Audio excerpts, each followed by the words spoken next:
Hi, I'm Ken Daniel, and call me by the name of KD. Today, we're gonna talk about the speech made by Benigno Aquino, and I want to share with you guys that what I understand. Let's see. And I have received a question from the people before I proceed in the speech, and I will answer it.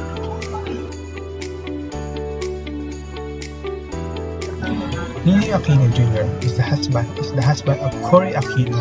He was he was a politician and senator leader against Ferdinand Marcos, and the reason why Ferdinand Marcos got kicked into the Malacanang Palace. It's true that he was imprisoned and tortured because he revealed to the Filipino citizen that the truth about the corruption in the government.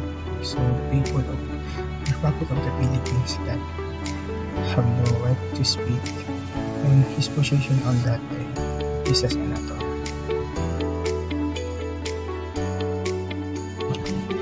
Many people talk about the relationship between Benigno and Ferdinand, and they are the best friends still. For me, the relation between these two people, they were a political enemies. That's it. For my opinion.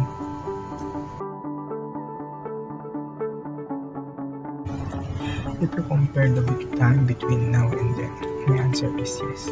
We have similarities in the past. There was a martial law because of the terrorist threats and corruption. And right now, we have a crime and terrorist attacks that we hear on TV also happening at rallies. Rallies because of martial law in the past. Many people still not agree with the government decision, and it's the same in today.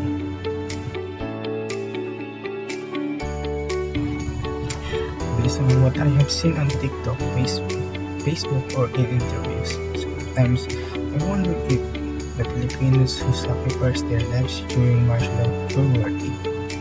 I don't think it was after Ferdinand Marcos was kicked from Malacanang. Yes, there was a celebration of the victory, but after that, a year later, the economy of the Philippines collapsed, so the Filipino began to suffer. These are my thoughts without having the experience to read this speech, and my only sources are Facebook and TikTok. Now you know my thoughts, but today I will watch or read Benigno Aquino's speech. Will anything change? I've spent almost 8 long and lonely years in military confinement. The problem of martial rule and its injustices have nagged me all these years. During those 8 years, I learned the true meaning of humiliation, of courage, of hunger, and endless anxiety. Rather than be bitter, I have learned to accept my suffering as a cleansing process and a rare opportunity to really grapple with the problems of the Filipino. I have asked myself many times, is the Filipino worth suffering or even dying for? Is he not a coward who would readily yield to any colonizer, be it foreign or homegrown? Is a Filipino more comfortable under an authoritarian leader because he does not want to be burdened with the freedom of choice? Is he unprepared or worse, ill-suited for presidential or parliamentary democracy? I have carefully weighed the virtues and faults of the Filipino, and I have come to the conclusion that he is worth dying for because he is the nation's greatest untapped resource. He is not a coward. He values life and he tends to give his leader the maximum benefit of the doubt. Even a good leader, because he is a good follower, the Filipino can attain great heights.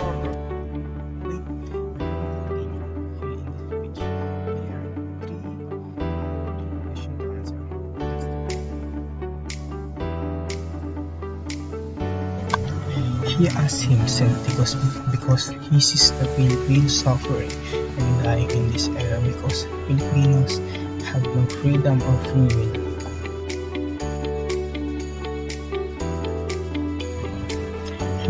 He thinks his freedom because the values of humanity and human rights of the people in the Philippines during martial law.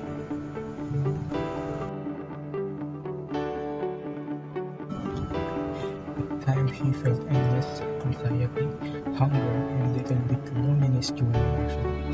Filipino people experience a lot under martial law. They feel frightened, angry, and hurt when one of their families dies. Hate the presidents and suffer at the hands of their military.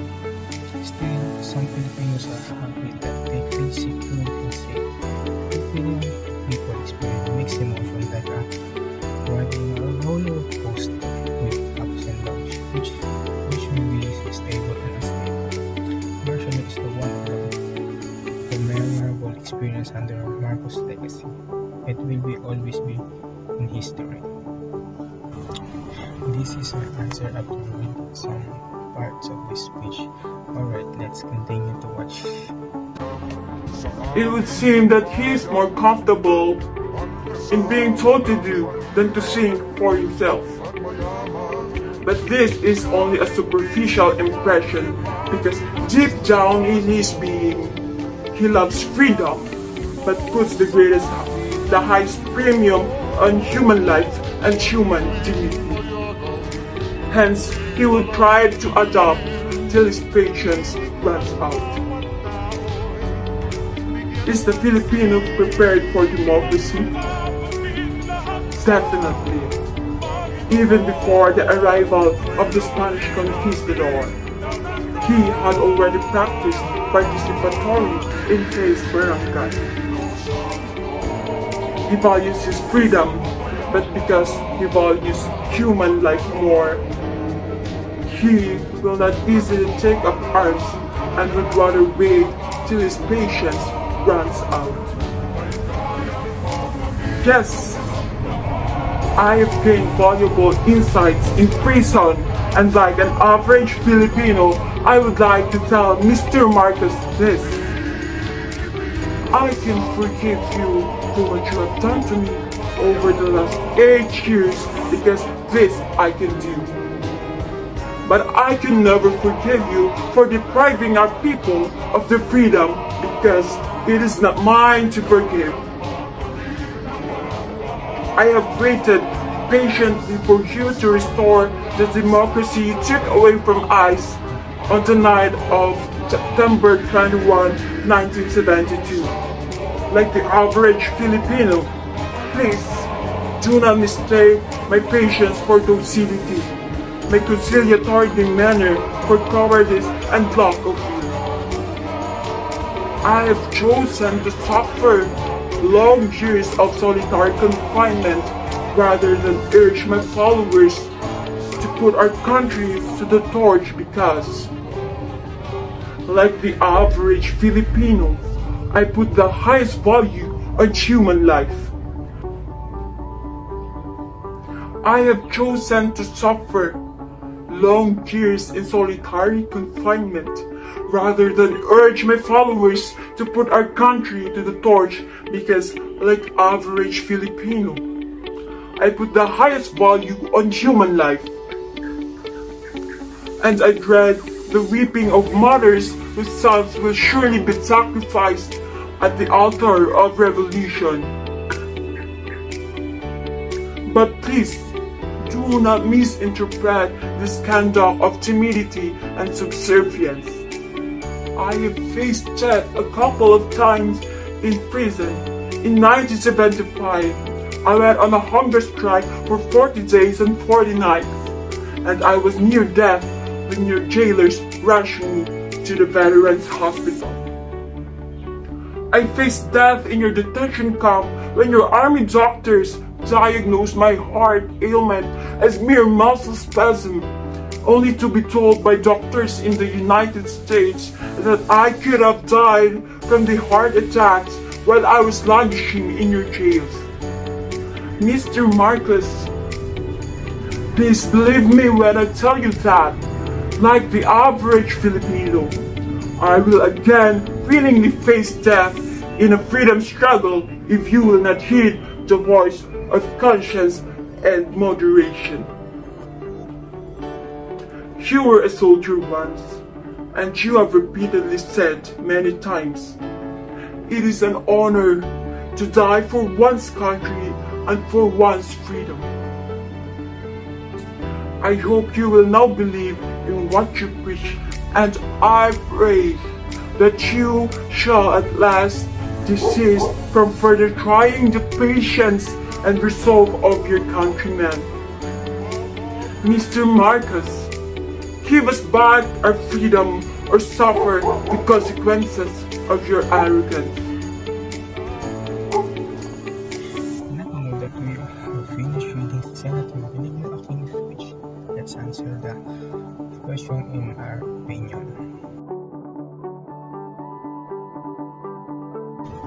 He conveys them by giving them a piece of information that he makes the audience see that he is convincing Marcos to give their freedom back.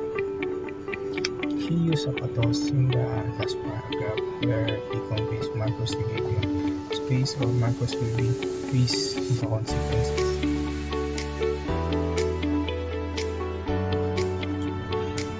It is logic, thanks to Marcos in paragraph 9, where it is half-up that he can forgive him. Still, he cannot forgive him for depriving the Filipinos of freedom because he cannot forgive him. It's the Filipino will be able to forgive him.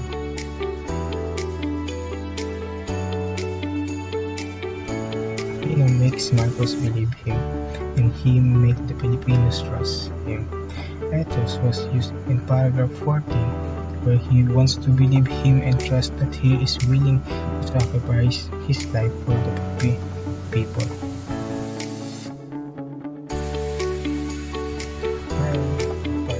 Yes, I agree that he put the life of every Filipino in the highest premium. Still, it's for the safety and security of the country and every Filipino living in that era. Yes, why? Because some Filipinos, especially the poor, doesn't have enough voice to speak out. Instead of saying violence done by the state, they will shut their mouth because they know that once they speak out, nothing will hear their voice.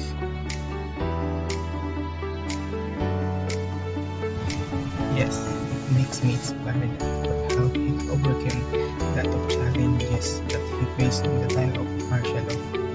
He encouraged every audience in his speech and inspired me to be brave. He was making a speech about giving back the freedom of every Filipino, and Filipino is worth dying for. He uses logos because he makes the same arguments and facts that can be classified as logos, and he makes some examples that connect to his speech.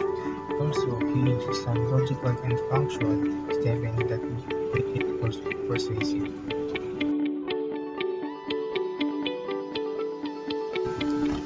Belief in dying that he argues to express what he wants, it means that he suffered a lot, which can lead him to death.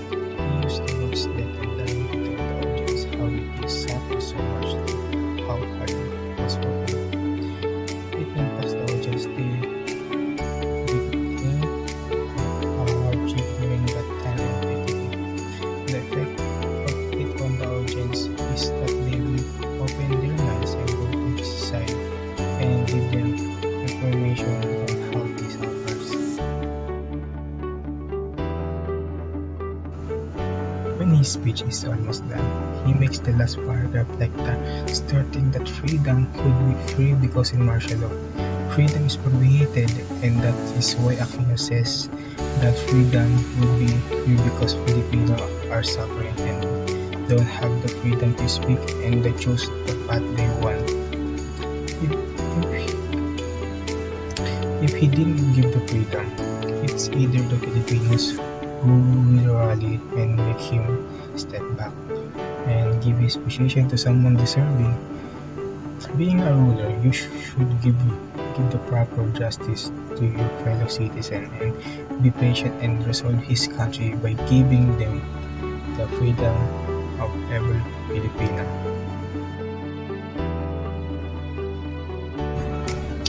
Yes, because Filipinos were sacrificing your life for when you see the smile of every Filipino. Even if there is calamity or problem, it makes you strong and makes to offer a life for them. Filipino make the president and country too. And the Philippines cannot be defined when there is no Filipino.